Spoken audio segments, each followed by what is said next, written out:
अड़हुल के फूलवा मंगाएब जी, माई के रथ दिलवाएम जी, अपन आंगना बोलाएम जी।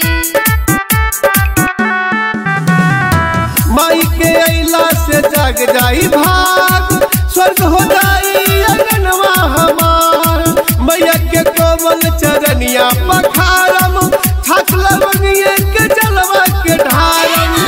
तेरी जानकारी रहुआ ये सोइया जी,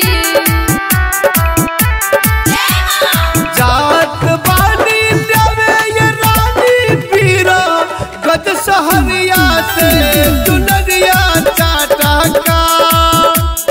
जात बानी देवे ये रानी बोले, या बजरिया से चुनरिया चाटा का।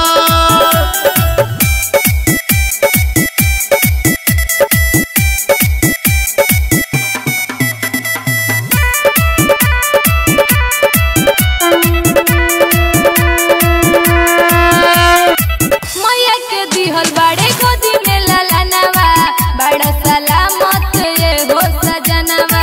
सुमन चौहान के भाग जग गई, माई के अचरा के छाव मिल गई।